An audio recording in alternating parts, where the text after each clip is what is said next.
مسلمان خاموش تھے، وہ دل ہی دل میں اللہ کو یاد کر رہے تھے۔ انہوں نے اپنی تلواروں کے دستوں پر ہاتھ رکھے ہوئے تھے۔ پھر نہ جانے کیا ہوا، رسول اکرم صلی اللہ علیہ وسلم نے کیا داؤ کھیلا۔ ابن الاسیر لکھتا ہے کہ آپ نے رکانہ کو اٹھا کر زمین پر پٹک دیا۔ رکانہ زخمی شیر کی طرح اٹھا اور گرا کر آپ پر حملہ آور ہوا۔ آپ نے پھر وہی داؤ کھیلا اور اسے پٹک دیا۔ وہ اٹھا تو آپ نے اسے تیسری بار پٹکا۔ بھاری بھرکم جسم 3 بار پٹکا گیا تو کشتی جاری رکھنے کے قابل نہ رہا۔ رکانہ سر جھٹک کر اکھاڑے سے نکل گیا۔ ہجوم پر سناٹا طاری ہو گیا۔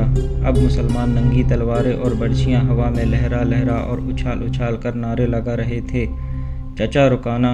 رسول اللہ صلی اللہ علیہ وسلم نے للکار کر کہا، اپنا وعدہ پورا کر اور یہیں اعلان کر کہ آج سے تو مسلمان ہے۔ رکانہ نے قبول اسلام سے صاف انکار کر دیا۔ یہ طاقت جسمانی نہیں تھی۔ خالد نے نخلستان میں لیٹے لیٹے اپنے آپ سے کہا، رکانہ کو یوں 3 بار پٹکنا تو دور کی بات ہے، اسے کوئی پچھاڑ بھی نہیں سکا تھا۔ رسول اکرم صلی اللہ علیہ وسلم کا تصور خالد کے ذہن میں نکھر آیا۔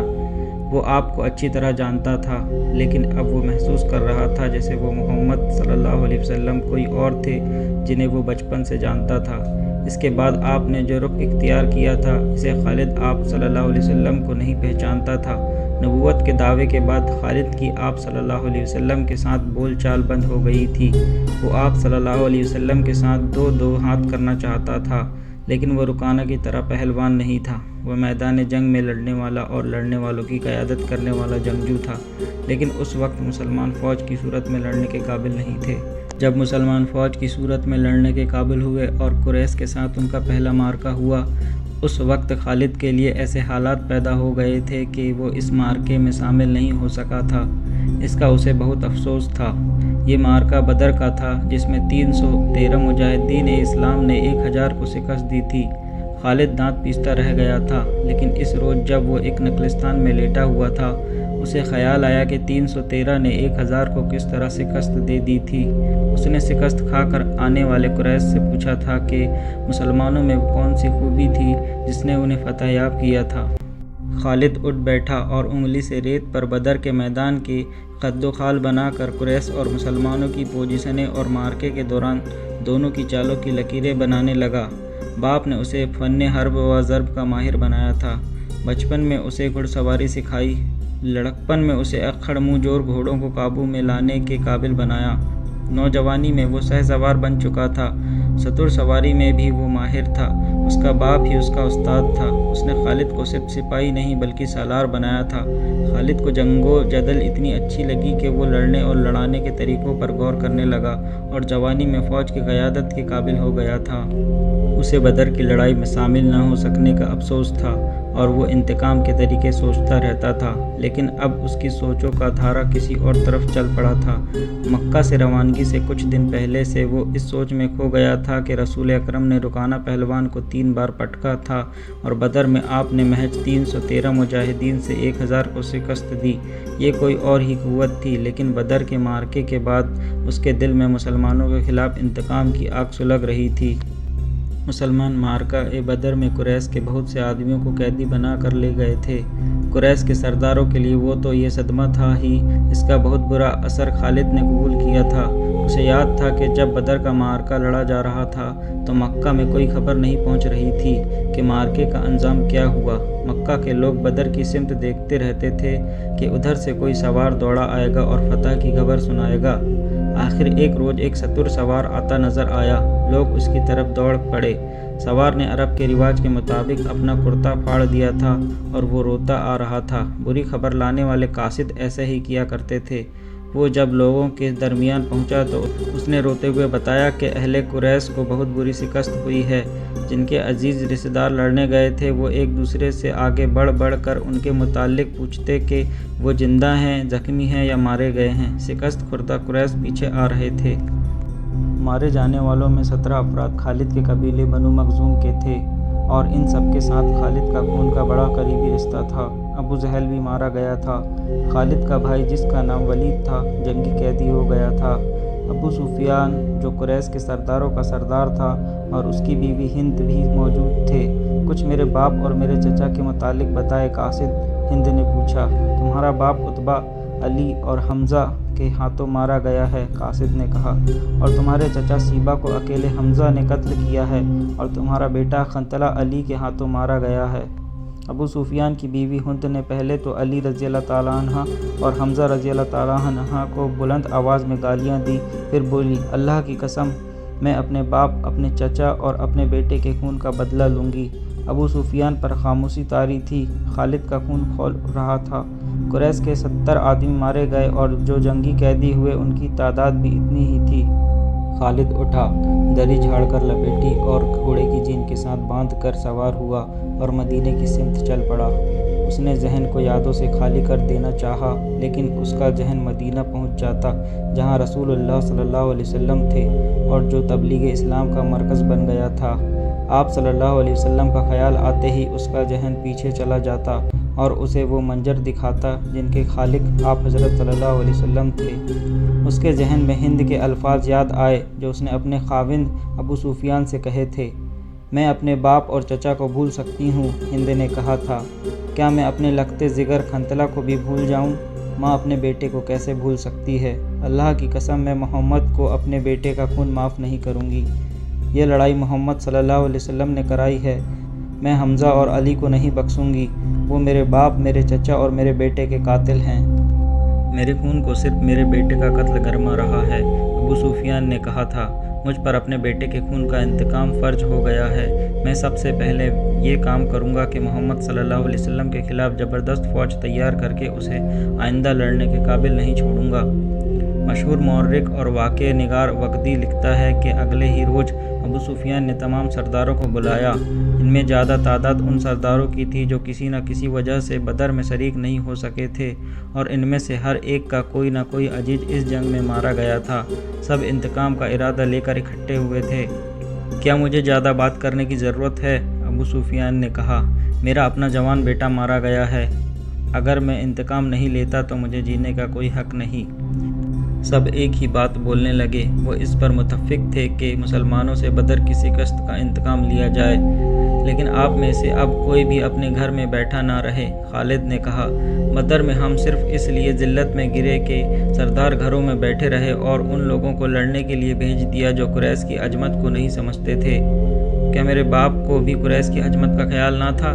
خالد کے چچا جات بھائی اکرمہ نے، جو ابو جہل کا بیٹا تھا، برہم ہوتے ہوئے کہا، کیا سفیان بن امیہ کے باپ کو بھی قریش کی عظمت کا خیال نہ تھا؟ تم کہاں تھے ولید کے بیٹے؟ ہم یہاں ایک دوسرے سے لڑنے کے لیے اکٹھے نہیں ہوئے۔ ابو سفیان نے کہا، خالد تمہیں ایسی بات نہیں کرنی چاہیے تھی جس سے کوئی اپنی بے عزتی محسوس کرے۔ ہم میں سے کوئی بھی عزت والا نہیں رہا۔ خالد نے کہا، ہم سب اس وقت تک بے عزت رہیں گے جب تک ہم محمد اور اس کے چیلوں کو ہمیشہ کے لیے ختم نہیں کر دیتے۔ مجھے اپنے گھوڑے کے سموں کی قسم، میرے خون کی گرمی نے میری آنکھیں جلا دی ہیں۔ ان آنکھوں کو مسلمانوں کا خون ٹھنڈا کر سکتا ہے۔ میں پھر کہوں گا کہ اب سردار آگے ہوں گے، اور میں جانتا ہوں کہ میں میدان جنگ میں کہاں ہوں گا، لیکن جنگ میں ہمارا جو سردار ہوگا میں اس کے حکم کا پابند رہوں گا، اور اگر میں سمجھوں گا کہ سرداروں نے مجھے ایسا حکم دیا ہے جو ہمیں نقصان دے گا تو میں ایسا حکم نہیں مانوں گا۔ سب نے متفقہ طور پر ابو سفیان کو اپنا سردار مقرر کیا۔ اس سے کچھ روز پہلے اہل مکہ کا ایک قافلہ فلسطین سے مکہ واپس آیا تھا۔ یہ تجارتی قافلہ تھا۔ مکہ کے باشندوں خصوصاً قریش کے ہر خاندان نے اس تجارت میں حصہ ڈالا تھا۔ اس قافلے میں کم و بیش 1000 اونٹ تھے اور جو مال گیا تھا اس کی مالیت 50,000 دینار تھی۔ قافلے کا سردار ابو سفیان تھا جس نے 50,000 دینار منافع کمایا تھا۔ قافلے کی واپسی کا راستہ مدینہ کے قریب سے گزرتا تھا۔ مسلمانوں کو پتہ چل گیا، انہوں نے پورے قافلے کو گرفتار کرنے کا ارادہ کیا اور ایک مقام پر قافلے کو گھیرے میں لے لیا، لیکن وہ زمین ایسی تھی کہ ابو سفیان نے ایک ایک آدمی اور ایک ایک اونٹ کو زمین کے اونچے اونچے خد و بدل سے فائدہ اٹھاتے ہوئے گھیرے سے نکال دیا تھا۔ خالد کا گھوڑا کھرامہ کھرامہ مدینے کی طرف چلا جا رہا تھا، مگر خالد کا ذہن پیچھے کو سفر کر رہا تھا۔ اسے اس وقت کا جب قریش انتقام کی اسکیم بنانے کے لیے اکٹھے ہوئے تھے، ایک ایک لفظ جو کسی نے کہا تھا سنائی دے رہا تھا۔ اگر تم نے اپنی سرداری مجھے دی ہے تو میرے ہر فیصلے کی پابندی تم پر لازم ہے، ابو سفیان نے کہا۔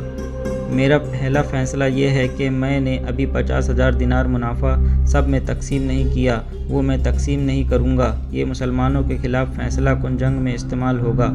مجھے اور میرے خاندان کو یہ فیصلہ منظور ہے۔ سب سے پہلے خالد نے کہا۔ پھر منظور ہے، ایسا ہی کرو، منظور ہے کی آوازیں اٹھی۔ میرا دوسرا حکم یہ ہے کہ ابو سفیان نے کہا کہ جنگ بدر میں ہمارے جو آدمی مارے گئے ہیں ان کے لاواحقین آہ وزاری کر رہے ہیں۔ میں نے مردوں کو دہاڑے مارتے اور عورتوں کو بین کرتے سنا ہے۔ اللہ کی قسم، جب آنسو بہہ جاتے ہیں تو انتقام کی آگ سرد ہو جاتی ہے۔ آج سے بدر کے مقتولین پر کوئی نہیں روئے گا۔ اور میرا تیسرا حکم یہ ہے کہ مسلمانوں نے بدر کی لڑائی میں ہمارے جن آدمیوں کو قید کیا ہے ان کی رہائی کے لیے کوئی کوشش نہیں کی جائے گی۔ تم جانتے ہو کہ مسلمانوں نے قیدیوں کی رہائی کے لیے ان کے درجے مقرر کر دیے ہیں اور ان کا فدیہ 1000 سے 4000 مقرر کر دیا ہے۔ ہم مسلمانوں کو 1 درہم بھی نہیں دیں گے، یہ رقم ہمارے ہی خلاف استعمال ہوگی۔ خالد کو گھوڑے کی پیٹھ پر بیٹھے اور مدینے کی طرف جاتے ہوئے جب وہ لمحے یاد آ رہے تھے تو اس کی مٹھیاں بند ہو گئی، غصے کی لہر اس کے سارے وجود میں پھر گئی۔ وہ وقت بہت پیچھے رہ گیا تھا، لیکن اب بھی اس کے اندر غصہ بیدار ہو گیا۔ اسے غصہ اس بات پر آیا تھا کہ اجلاس میں طے ہو گیا تھا کہ مسلمانوں کے پاس مکہ کا کوئی آدمی اپنے قیدی کو چھڑانے مدینہ نہیں جائے گا، لیکن ایک آدمی چوری چھپے مدینہ چلا گیا اور فدیہ ادا کر کے اپنے باپ کو رہا کر لایا۔ اس کے بعد قریش کا کوئی نہ کوئی آدمی چوری چھپے مدینہ چلا جاتا اور اپنے عزیز رشتہ دار کو رہا کر لاتا۔ ابو سفیان نے اپنا حکم واپس لے لیا۔ خالد کا اپنا ایک بھائی جس کا نام ولید تھا مسلمانوں کے پاس جنگی قیدی تھا۔ اگر اس وقت تک قریش اپنے بہت سے قیدی رہا نہ کرا لائے ہوتے تو خالد اپنے بھائی کی رہائی کے لیے کبھی نہیں جاتا۔ اسے اپنے بھائیوں نے مجبور کیا تھا کہ ولید کی رہائی کے لیے جائے۔ خالد کو یاد آ رہا تھا کہ وہ اپنے وقار کو ٹھیس پہنچانے پر آمادہ نہیں ہو رہا تھا، لیکن اسے ایک خیال آیا تھا۔ خیال یہ تھا کہ رسول کریم صلی اللہ علیہ وسلم بھی اسی کے قبیلے کے تھے اور آپ کے پیروکار یعنی جو مسلمان ہو گئے تھے وہ بھی قریش اور اہل مکہ سے تھے۔ وہ آسمان سے تو نہیں اترے تھے، وہ اتنی جری اور دلیر تو نہیں تھے کہ 313 کی تعداد میں 1000 کو شکست دے دیں۔ اب ان میں کیسی قوت آ گئی ہے کہ وہ ہمیں نیچا دکھا کر ہمارے آدمیوں کی قیمت مقرر کر رہے ہیں۔ انہیں ایک نظر دیکھوں گا، خالد نے سوچا تھا۔ محمد صلی اللہ علیہ وسلم کو غور سے دیکھوں گا۔ اور وہ اپنے بھائی حشام کو ساتھ لے کر مدینہ چلا گیا تھا۔ اس نے اپنے ساتھ 4000 درہم باندھ لیے تھے۔ اسے معلوم تھا کہ بنو مخزوم کے سردار ولید کے بیٹے کا فدیہ 4000 درہم سے کم نہیں ہوگا۔ ایسا ہی ہوا۔ اس نے مسلمانوں کے یہاں جا کر اپنے بھائی کا نام لیا تو ایک مسلمان نے جو قیدیوں کی رہائی اور فدیہ کی وصولی پر مامور تھا کہا کہ 4000 درہم ادا کرو، ہم فدیہ میں کچھ رعایت چاہتے ہیں۔ خالد کے بھائی حشام نے اس مسلمان سے کہا، تم لوگ آخر ہم میں سے ہو، کچھ پرانے رشتوں کا خیال کرو، اب ہم تم میں سے نہیں ہیں۔ مسلمان نے کہا، ہم اللہ کے رسول کے حکم کے پابند ہیں، کیا ہم تمہارے رسول سے بات کر سکتے ہیں؟ حشام نے پوچھا۔ حشام، خالد نے گرج کر کہا، میں اپنے بھائی کو اپنے وقار پر قربان کر چکا تھا، مگر تم مجھے ساتھ لے آئے۔ یہ جتنا مانگتے ہیں اتنا ہی دے دو، میں محمد صلی اللہ علیہ وسلم کے آگے جا کر بھیک نہیں مانگوں گا۔ اس نے درہموں سے بھری ہوئی تھیلیاں مسلمانوں کے آگے پھینک کر کہا، گن لو اور ہمارا بھائی ہمارے حوالے کرو۔ رقم گنی جا چکی تو ولید کو خالد اور حشام کے حوالے کر دیا گیا۔ تینوں بھائی اسی وقت مکہ کو روانہ ہو گئے۔ راستے میں دونوں بھائیوں نے ولید سے پوچھا کہ ان کی شکست کا باعث کیا تھا۔ انہیں توقع تھی کہ ولید جو ایک جنگجو خاندان کا جوان تھا، انہیں جنگی فہم و فراست اور حرب و جر کے طور طریقوں کے مطابق مسلمانوں کی جنگی چالوں کی خوبیاں اور اپنی خامیاں بتائے گا، مگر ولید کا انداز ایسا اور اس کے ہونٹوں پر مسکراہٹ ایسی تھی جیسے اس پر پر اسرار اثر ہو۔ ولید، کچھ تو بتاؤ، خالد نے اس سے پوچھا۔ ہمیں اپنی شکست کا انتقام لینا ہے۔ قریش کے تمام سردار اگلی جنگ میں شامل ہو رہے ہیں۔ ہم ارد گرد کے قبائل کو بھی ساتھ ملا رہے ہیں اور وہ مکہ میں جمع ہونا شروع ہو گئے ہیں۔ سارے عرب کو اکٹھا کر لو، ولید نے کہا، تم مسلمانوں کو شکست نہیں دے سکو گے۔ میں نہیں بتا سکتا کہ محمد صلی اللہ علیہ وسلم کے ہاتھ میں کوئی جادو ہے یا ان کا نیا عقیدہ سچا ہے، یا کیا بات ہے کہ میں نے ان کا قیدی ہوتے ہوئے بھی انہیں ناپسند نہیں کیا۔ پھر تم اپنے قبیلے کے غدار ہو۔ ہشام نے کہا، غدار ہو یا تم پر ان کا جادو اثر کر گیا ہے۔ وہ یہودی پیشوا ٹھیک کہتا تھا کہ محمد صلی اللہ علیہ وسلم کے پاس کوئی نیا عقیدہ اور نیا مذہب نہیں، اس کے ہاتھ میں کوئی جادو آ گیا ہے۔ جادو تھا، ورنہ بدر میں قریش شکست کھانے والے نہیں تھے۔ خالد نے کہا۔ ولید جیسے ان کی باتیں سن ہی نہیں رہا تھا، اس کے ہونٹوں پر تبسم تھا اور وہ مڑ مڑ کر مدینے کی طرف دیکھتا تھا۔ مدینے سے کچھ دور جی حلیفہ نام کی ایک جگہ ہوا کرتی تھی۔ تینوں بھائی وہاں پہنچے تو رات گہری ہو چکی تھی۔ رات گزارنے کے لیے وہ وہیں رک گئے۔ صبح آنکھ کھلی تو ولید غائب تھا، اس کا گھوڑا بھی وہاں نہیں تھا۔ خالد اور ہشام سوچ سوچ کر اس نتیجے پر پہنچے کہ ولید واپس مدینے چلا گیا ہے۔ انہوں نے دیکھا تھا کہ اس پر کوئی اثر تھا، یہ اثر مسلمانوں کا ہی ہو سکتا تھا۔ دونوں بھائی مکہ آ گئے۔ چند دنوں بعد انہیں مدینے سے ولید کا جوابی پیغام ملا کہ اس نے محمد صلی اللہ علیہ وسلم کو خدا کا سچا رسول تسلیم کر لیا ہے، اور وہ آپ کی شخصیت اور باتوں سے اتنا متاثر ہوا ہے کہ اس نے اسلام قبول کر لیا ہے۔ مورخ لکھتے ہیں کہ ولید بن ولید رسول اکرم صلی اللہ علیہ وسلم کے منظور نظر رہے، اور انہوں نے مذہب میں بھی اور کفار کے ساتھ معرکہ آرائی میں بھی نام پیدا کیا۔ خالد کو اس وقت بہت غصہ آیا تھا۔ ایک تو اس کا بھائی گیا، دوسرے 4000 درہم بھی گئے۔ چونکہ قریش اور مسلمانوں کے درمیان خونی دشمنی پیدا ہو چکی تھی، اس لیے مسلمانوں نے یہ رقم واپس نہ کی۔ رقم واپس نہ کرنے کی دوسری وجہ یہ تھی کہ ولید نے رسول کریم صلی اللہ علیہ وسلم کو بتا دیا تھا کہ قریش مسلمانوں کے خلاف فیصلہ کن جنگ کی تیاری کر رہے ہیں، اور اس لیے بے انداز درہم و دینار اکٹھے کیے جا چکے ہیں۔ خالد مدینے کی طرف چلا جا رہا تھا، اسے افق سے ایک کوہن سی ابھری ہوئی نظر آنے لگی۔ خالد جانتا تھا یہ کیا ہے۔ یہ احد کی پہاڑی تھی جو مدینہ سے 4 میل شمال میں ہے۔ اس وقت خالد ریت کی بڑی لمبی اور کچھ اونچی ٹیکری پر چلا جا رہا تھا۔ احد احد! خالد کے ہونٹوں سے سرگوشی نکلی اور اسے اپنی للکار سنائی دینے لگی، میں ابو سلیمان ہوں، میں ابو سلیمان ہوں۔ اس کے ساتھ ہی اسے ایک خونریز جنگ کا شور و گل اور سینکڑوں گھوڑوں کے ٹاپ اور تلواریں ٹکرانے کی آوازیں سنائی دینے لگی۔ خالد یہ جنگ لڑنے کے لیے بےتاب تھا، اس نے یہ جنگ لڑی۔ خالد کا ذہن پیچھے ہی ہٹتا گیا۔ 4 ہی سال پہلے کا واقعہ تھا۔ مارچ 625 عیسوی، شوال 3 ہجری کے مہینے میں قریش نے مدینہ پر حملہ کرنے کے لیے جو لشکر تیار کیا تھا وہ مکہ میں اکٹھا ہو چکا تھا۔ اس کی کل تعداد 3000 تھی۔ اس میں 700 افراد نے زرہ پہن رکھی تھی، گھڑ سوار 200 کے لگ بھگ تھے، اور رشد اور سامان جنگ 3000 اونٹوں پر لادا ہوا تھا۔ یہ لشکر کوچ کے لیے تیار تھا۔ خالد کو ایک روز پہلے کی بات کی طرح یاد تھا کہ اس لشکر کو دیکھ کر وہ کس قدر خوش ہوا تھا۔ انتقام کی آگ بجھانے کا وقت آ گیا تھا۔ اس لشکر کا سالار اعلیٰ ابو سفیان تھا، اور خالد اس لشکر کے ایک حصے کا کمانڈر تھا۔ اس کی بہن اس لشکر کے ساتھ جا رہی تھی۔ اس کے علاوہ 14 عورتیں اس لشکر کے ساتھ جانے کے لیے تیار تھیں۔ اس میں ابو سفیان کی بیوی ہند بھی تھی۔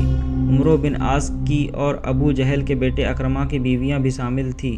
باقی سب گانے بجانے والیاں تھیں۔ سب کی آواز میں سوچ تھا، اور ان کے ساتھ دف اور ڈھولک تھے۔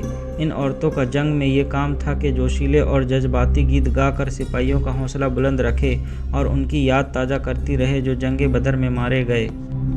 خالد کو افریقہ کا ایک وحشی یاد آیا جس کا نام وحشی بن حرب تھا۔ وہ قریش کے ایک سردار جبیر بن مطعم کا غلام تھا۔ وہ دراز قد، سیاہ رو اور طاقتور تھا۔ اس نے برچھی مارنے کے فن میں شہرت حاصل کی تھی۔ اس کے پاس افریقہ کی بنی ہوئی برچھی تھی۔ اس کا افریقی نام کچھ اور تھا۔ اسے عربی نام زبیر نے اس کے جنگی کمالات دیکھ کر دیا تھا۔ بن حرب کوچ سے پہلے جبیر مطعم نے اسے کہا، مجھے اپنے چچا کے خون کا بدلہ لینا ہے، شاید مجھے موقع نہ مل سکے۔ میرے چچا کو بدر کی لڑائی میں محمد صلی اللہ علیہ وسلم کے چچا حمزہ نے قتل کیا تھا۔ اگر تم حمزہ کو قتل کر دو تو میں تمہیں آزاد کر دوں گا۔ حمزہ میری برچھی سے قتل ہوگا یا آقا، وحشی بن حرب نے کہا۔ یہ حبشی غلام اس طرف جا نکلا جہاں وہ عورتیں اونٹوں پر سوار ہو چکی تھیں جو اس لشکر کے ساتھ جا رہی تھیں۔ ابو وسمہ، کسی عورت نے پکارا۔ یہ وحشی بن حرب کا دوسرا نام تھا۔ وہ رک گیا، دیکھا کہ ابو سفیان کی بیوی ہند اسے بلا رہی تھی۔ وہ اس کے قریب چلا گیا۔ ابو وسمہ، ہند نے کہا، حیران نہ ہو، تجھے میں نے ہی بلایا ہے۔ میرا سینہ انتقام کی آگ سے جل رہا ہے، میرا سینہ ٹھنڈا کر دے۔ حکم خاتون، غلام نے کہا، اپنے سالار کی زوجہ کے حکم پر اپنی جان دے دوں گا۔ بدر میں میرے باپ کو حمزہ نے قتل کیا تھا۔ ہند نے کہا، تو حمزہ کو اچھی طرح پہچانتا ہے، یہ دیکھ میں نے سونے کے جو زیورات پہن رکھے ہیں، اگر تو حمزہ کو قتل کر دے گا تو یہ سب زیورات تیرے ہوں گے۔